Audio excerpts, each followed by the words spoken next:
At some point, maybe it hit you in the shower or late at night when the room was quiet and the phone was finally down, you had a thought you did not want to finish.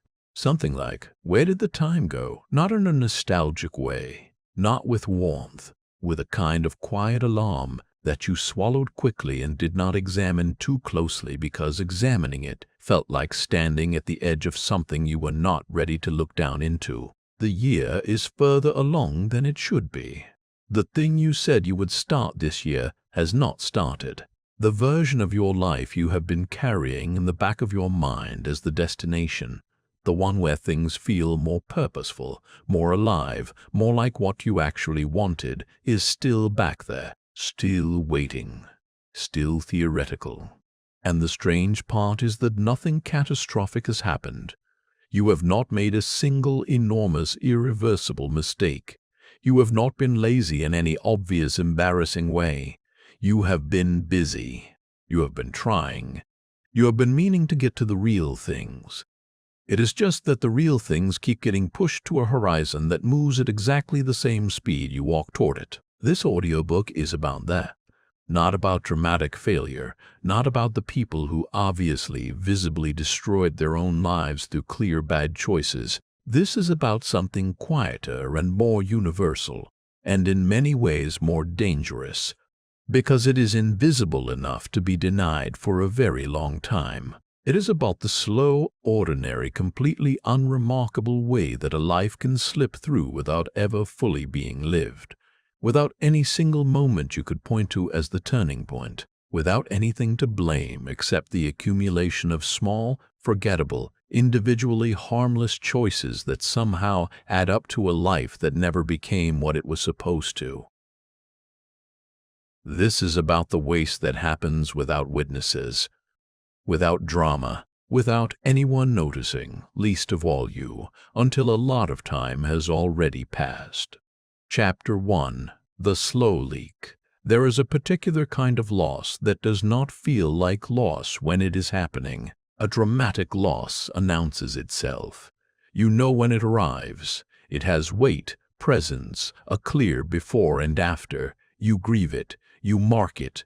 You understand, even if painfully, that something has changed, but a slow leak is different. It is a loss that happens in increments too small to register individually. Each one on its own is nothing. One afternoon gone to distraction, 1 week where the important thing kept not happening, 1 month where you were waiting for the conditions to be right. None of these feel like loss in the moment. They feel like ordinary life. They feel like the normal texture of an imperfect but manageable existence. It is only when enough increments have accumulated, when you look back from a sufficient distance and the total has become visible, that the slow leak reveals itself as something that should have been taken seriously a long time ago. Time works like this for most people, not taken dramatically, not seized in a single moment of obvious failure, but leaked quietly, steadily, through the small daily openings that no one watches carefully enough to close. Think about the average day. Not a bad day, just a normal one. How much of it is spent on things that will matter in 5 years? Not in a grandiose, legacy-building sense, just in the straightforward sense of activities that are moving something forward, developing something real, building something that accumulates. For most people, if they are honest, the answer is not much. An hour or two at best on a good day, often less. The rest, the majority of the hours, is occupied by things that need to happen, by maintenance and obligation, and then by the filling in that happens when obligation is done. The scroll, the background noise, the consumption without creation, the presence without engagement. The time that passes without quite being used and without quite being rested either.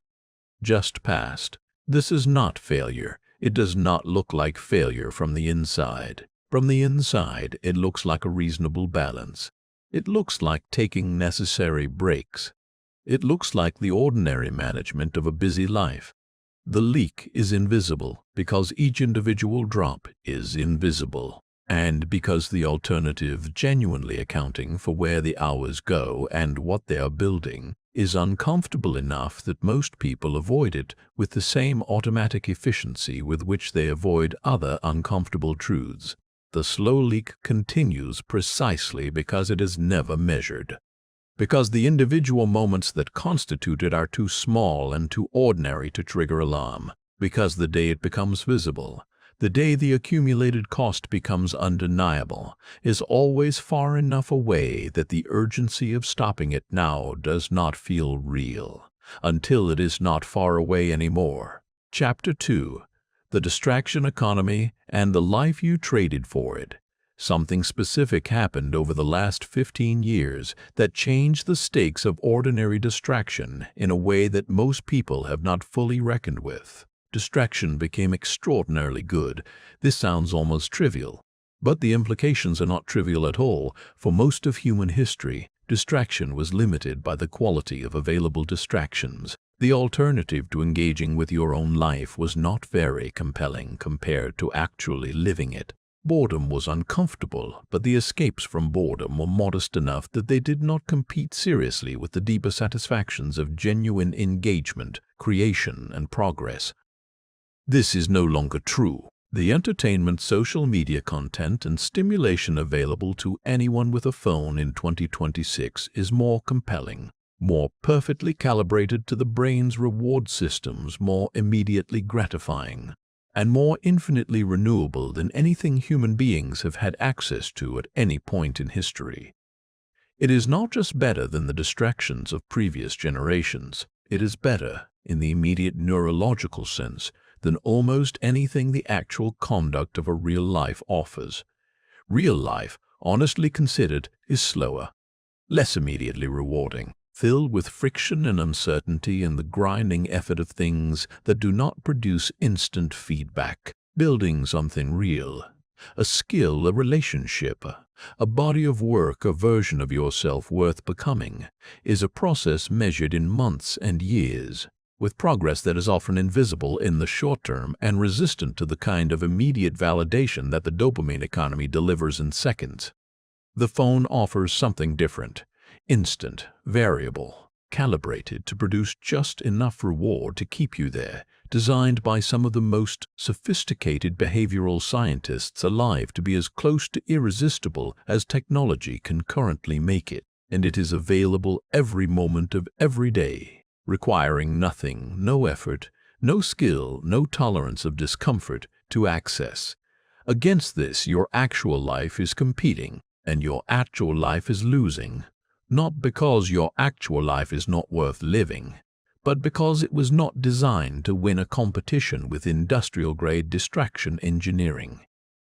The human attention system was not built for this contest. It is not a fair fight, and the casualties of the unfair fight are not just individual hours, they are the accumulated potential of years.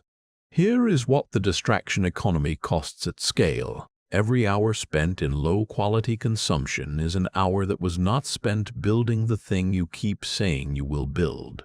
Every evening dissolved into content that you will not remember in a week is an evening that was not spent developing the skill, sustaining the relationship, working on the project, or simply being genuinely present in your own life. Individually, these hours feel like nothing.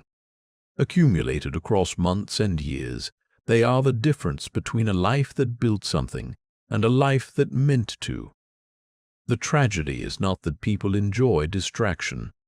Enjoyment is not the problem. The tragedy is the exchange rate, what is being given up for entertainment that provides no lasting return. The trade of depth for surface, of becoming for consuming, of the life that was possible for the one that was more immediately comfortable to inhabit. Most people have never sat down and honestly calculated this exchange rate, because the calculation is uncomfortable and the distraction is available to prevent the discomfort of doing it. Chapter 3. The waiting room you built for yourself. There is a way of living that is not quite living. A posture toward life that feels like preparation for life rather than the actual thing. a sense that the real chapter is coming, that the current period is temporary, that when certain conditions are met, when circumstances improve, when the internal readiness arrives, when the right moment finally presents itself, then the actual life begins. Most people who are wasting their life are not doing it through obvious avoidance. They are doing it in the waiting room. The waiting room is not a place of rest.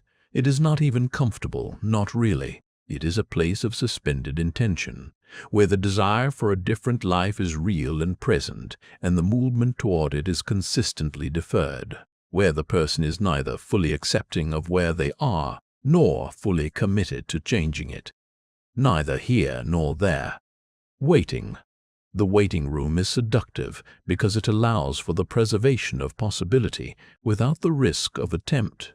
Inside the waiting room, the better life is still available. It has not been attempted and found wanting. The version of you that could have built it has not yet been tested. Everything is still theoretically achievable.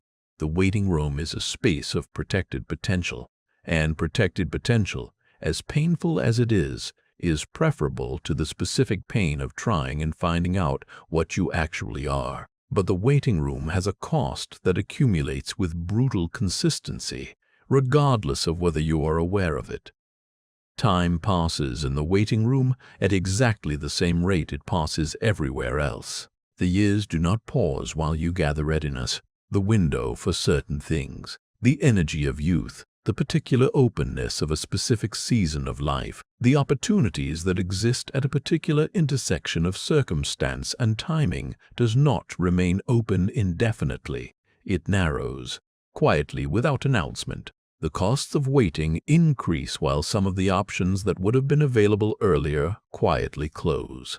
There is also a psychological cost to prolonged waiting that compounds separately from the time cost. Every year spent in the waiting room reinforces the identity of the waiter. Every deferral confirms, at the operational level, the belief that you are a person who is not yet ready, who will begin when conditions improve, who is building toward something without quite building it. And this identity, once sufficiently entrenched, begins to generate its own momentum, the momentum of stasis. The longer you have waited, the more normal waiting feels, and the more foreign the actual movement becomes. The people who leave the waiting room are rarely the ones who finally achieve the readiness they were waiting for. Readiness does not arrive on its own schedule. The people who leave are the ones who recognized what the waiting room was, understood what it was costing, and moved anyway. Not because the fear was gone and the conditions were right and the internal preparation was finally complete, but because the cost of staying became more visible than the cost of going. Chapter 4. The identity of the person who has time. One of the most reliable mechanisms of life wasting is a quiet belief that most people carry without having chosen it or examined it, the belief that there is more time than there is. This belief is not a conscious claim. Nobody sits down and deliberately concludes that they have unlimited time, but it operates, functionally, as if they had.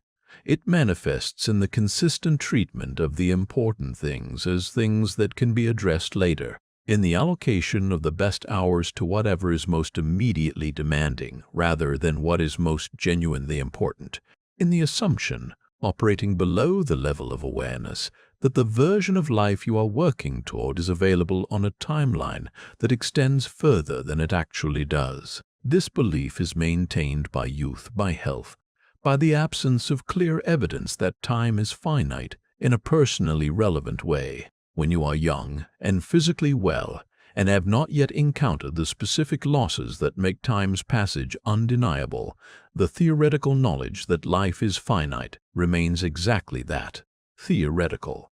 Known but not felt, understood abstractly but not experienced as a present constraint on today's decisions. The people who stop wasting their lives do not always do so because they have had a sudden spiritual awakening or a dramatic near-death clarification. Many of them do so because something made the finitude real in a way it had not been before. A specific loss, a decade marker that arrived with more weight than expected, a health scare, A conversation that landed differently than conversations usually do. A moment where the theoretical became felt, where the knowledge of limited time became a present reality rather than a distant abstraction. What changes in those moments is not the facts. The facts were always what they are. What changes is the emotional weight of the facts, the extent to which the finitude of time actually registers in the decision-making of daily life rather than being acknowledged in the abstract and then set aside in practice. You do not need a dramatic event to create this shift, but you do need something that most people actively avoid: an honest, unflinching account of what you are actually doing with your time and what it is building, not in the general hand-waving sense, but specifically. The actual hours of an actual week, honestly mapped, the actual trajectory of the last year, honestly assessed, the actual gap between where you are and where you intended to be, honestly measured without the softening that self-protection usually applies. This accounting is uncomfortable. It is supposed to be. Discomfort in this context is not a problem. It is the appropriate response of an intelligent person who is genuinely reckoning with something real. The discomfort is the information. Chapter 5. The things you are not building. Here is an exercise that most people will not do because the results are too uncomfortable to sit with. Take the things you say you want from your life, not vaguely, specifically. The skill you want to have developed, the physical condition you want to be in, the relationship you want to be living inside, the work you want to be doing, the person you want to have become. Write them down if you are able. Hold them clearly in mind if you are not. Now think about what the last 3 months actually built toward any of those things. Not what you intended, not what you were going to get to. What actually happened, what actions were actually taken, what hours were actually invested, what tangible, measurable movement occurred in the direction of those things versus in the direction of maintaining the current position. For many people, this accounting is devastating, not because they are lazy. They are often genuinely busy, genuinely tired, genuinely doing a great deal, but because the busyness and the tiredness and the great deal being done is not building the things they actually want to build. It is maintaining a life. It is running in place at a high enough speed that the running feels like progress. But maintenance is not progress. And when you hold the things you actually want next to the actual allocation of your actual time, the gap between them is often much larger and much more alarming than the narrative of being too busy to do more allows you to see. There is a particular self-deception that operates in this space, and it is one of the most effective tools of life wasting available. It is the conflation of busyness with productivity, of activity with movement, of effort with progress toward the things that matter. The person in this deception is genuinely busy. They are not sitting still. They are doing things, but the things being done are not building toward the life they want. They are filling the space where the life they want would have to go. This is how a person can be exhausted every day and still not be getting closer to anything they actually care about. The exhaustion is real, the effort is real, but the direction has been quietly, consistently pointed at everything except the things that would have made the effort feel worthwhile.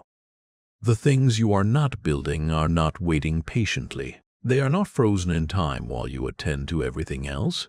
Skills atrophy when not developed. Opportunities that existed at a specific moment in time expire without ceremony. Physical capacity changes gradually, and then suddenly, relationships that could have been built through years of presence require a consistency of investment that, once broken for long enough, becomes very difficult to restore. The window is not always open. The things you are not building are already beginning to not be built. Chapter 6. The comfort that is eating your life. Every life-wasting pattern has a comfort underneath it, not the obvious, pleasurable kind of comfort, not luxury or indulgence. The specific comfort of not having to try for something that might not work. The comfort of not having to be seen attempting something and potentially failing. The comfort of maintaining a life that is imperfect but known, rather than reaching for something better and finding out what you are actually capable of or not capable of. This comfort is real. It has real value to the nervous system.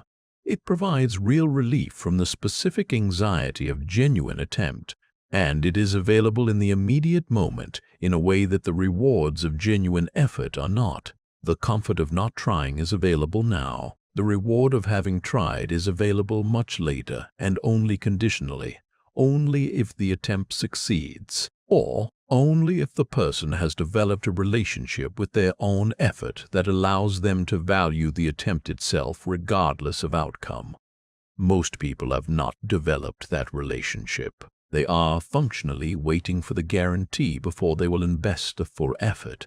They are managing the risk of attempt by keeping the attempt partial, trying enough to feel like they are doing something, but not enough to reach the point where genuine success or genuine failure becomes visible. The half-effort is a very sophisticated comfort strategy. It allows for the maintenance of the protected possibility, if I had really tried, I might have succeeded. The half-effort never definitively disproves this. It just defers the test indefinitely while the years accumulate. There is also the comfort of the familiar dissatisfaction. This sounds paradoxical. Who is comforted by dissatisfaction? But familiar dissatisfaction has a specific psychological advantage over the unfamiliar territory of genuine attempt. It is known. Its quality and intensity have been experienced enough times that the nervous system has a template for managing it. You know how bad this particular bad feels. You have survived it before. You know roughly what to expect. The discomfort of genuine attempt, by contrast, is unknown. It is the discomfort of exposure, of putting real effort into something real and having that real effort judged by reality. That unknown discomfort is, for many people, more threatening than the known discomfort of staying where they are. And so the familiar dissatisfaction, however genuinely painful, becomes preferable to the unfamiliar exposure of genuine try. This is one of the deepest engines of a wasted life. Not laziness, not stupidity, not absence of desire. The reasonable, understandable, completely human preference for known pain over unknown risk, playing out day after day in thousands of small moments where the comfortable option is chosen over the effortful one, until the comfortable options have accumulated into a life that is far less than what was possible. The comfort is eating your life 1 hour at a time, and it tastes like relief in the moment it arrives. Chapter 7. The reckoning that makes things different. There is a specific quality of thought that precedes genuine change in the trajectory of a life. It is not inspiration. It is not motivation in the energized, positive sense. It is something closer to the opposite. A clear, undefended confrontation with the truth of where the current path leads, not where you want it to lead, not where you intend it to lead, where it is actually demonstrably, based on current behavior and current trajectory, going. Most people avoid this reckoning with the same consistency with which they avoid other things they know will be uncomfortable. They keep the question vague. They allow the future to remain impressionistic. They maintain the soft focus on the imagined destination while not examining whether the current path connects to it, because examining the connection would require confronting the gap, and the gap, once seen clearly, makes the comfort of the current pattern suddenly much more expensive.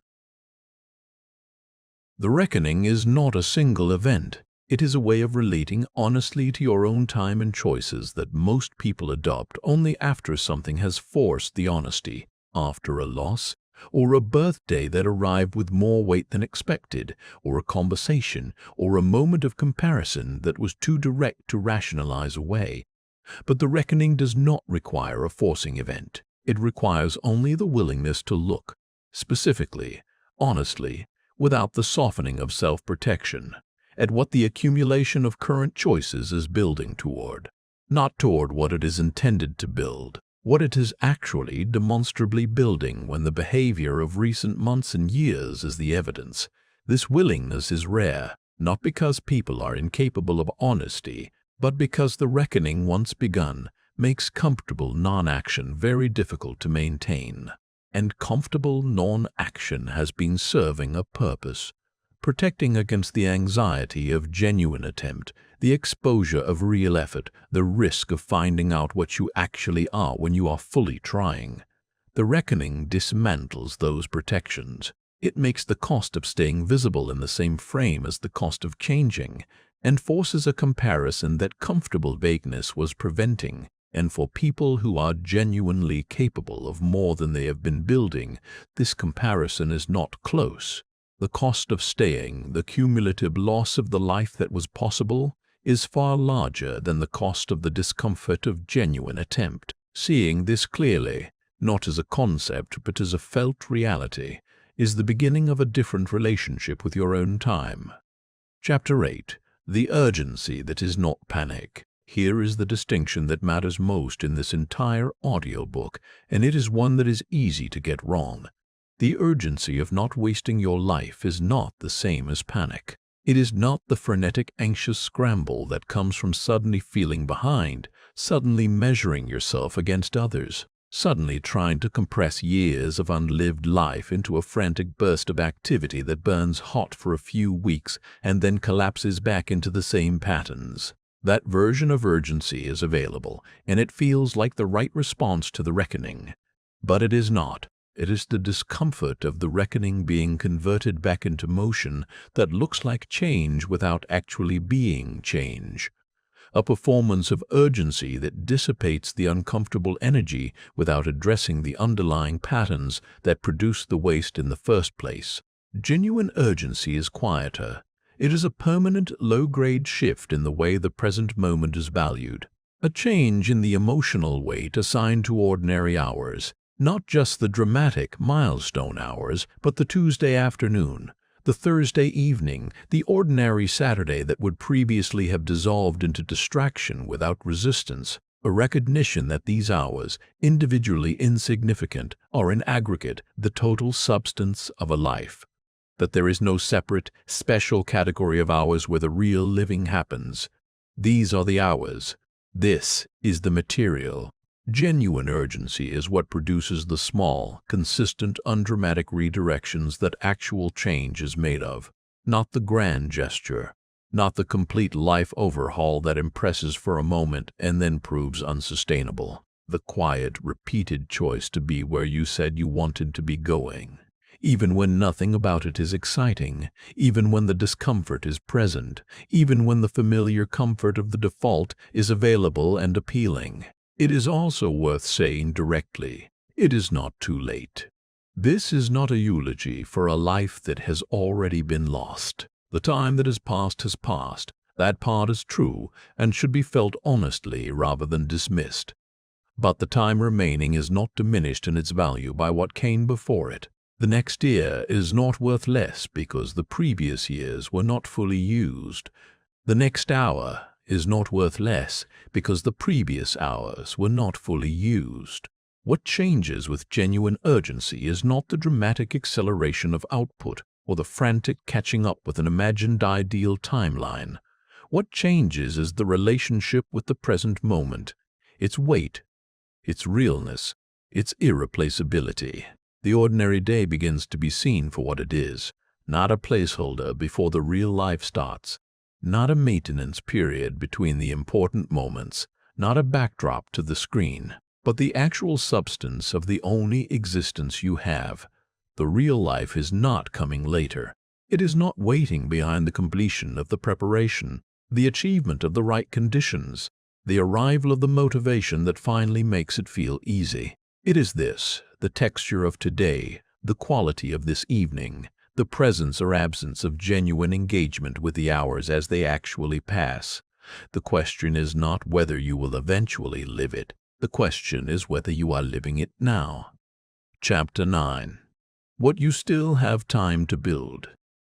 There are things that the time already past cannot change, decisions made, years spent, potential that was present at a specific moment in a specific form and is now present in a different form or not at all. This is real and should be acknowledged honestly rather than covered with false reassurance. But there is also something else that is equally real and far less often examined. The scale of what is still possible from wherever you currently are. The human capacity for change, for development, for the building of something genuinely different does not expire on the schedule that most people assume it does. The assumption, operating quietly, often unconsciously, is that the window for becoming something substantially different closed sometime in the recent past and that the current self is more or less fixed, that the patterns are too established, the habits too entrenched, the identity too formed to permit the kind of fundamental change that would make the desired life achievable from here.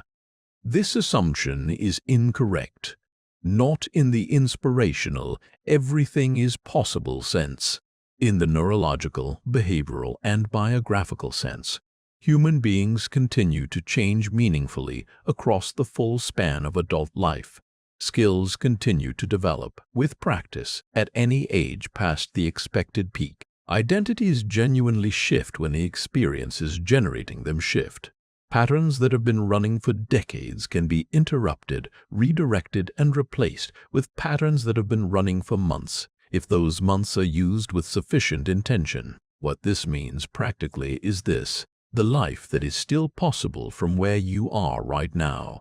The version of it that could exist 5 years from now if the daily pattern shifted genuinely and consistently, is not the life that was possible at 20, before the years of drift accumulated, but it is a life, a real one, one that contains genuine versions of the things you have been deferring in the forms that are available from where you currently stand. This is not the consolation prize of having started late. It is the recognition that, from any point, there is a forward direction, that the past's cost does not determine the future's possibility, that wasting the next 5 years is a choice made in the next 5 years, independent of what happened in the 5 before them. The urgency is real, the loss that has already occurred is real, and the possibility that remains, the genuine, achievable, not requiring a miracle possibility of a life that is more fully lived than the one you have been living, is also real. The question is not whether it is available, it is whether you will stop looking for the conditions that will make it comfortable to pursue, and begin pursuing it in the conditions that actually exist. Chapter 10. The Life That Was Possible. There is a version of your life that has been running parallel to the one you have been living, not in a mystical sense, not a life in another dimension or an alternate timeline, just the version that would have emerged from different daily choices, the version in which the hours were used differently, the potential that was always present, pointed in a direction that was always available, by a person who was always capable, just not yet awake to the cost of the ordinary. You can feel that version sometimes, in moments of unusual clarity, in the brief windows between distraction and sleep when the unfiltered truth of where you are and where you could have been is accessible before the protection mechanisms reassert themselves, in conversations that land differently than most, in the specific quality of regret that arises not from dramatic failures, but from the ordinary, forgettable, completely unmemorable moments of drift and default and distraction that accumulated into the distance between here and there. This feeling is not punishment. It is not evidence that you have failed beyond recovery or that the gap is too large to close. It is information. It is the signal of a person who still cares enough about the life they could be living to feel the cost of not living it. And that caring is not nothing. It is, in fact, the precondition of everything that could be different.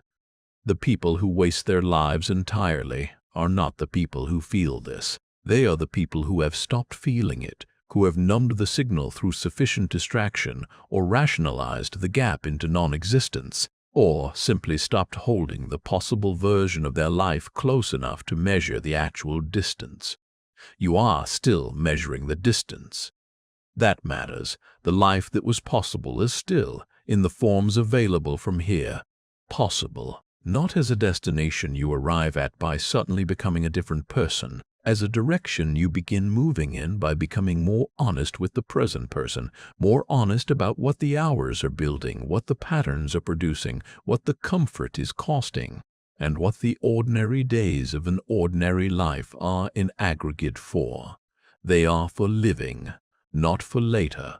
Now, the life you are wasting is still yours to reclaim. Not all of it.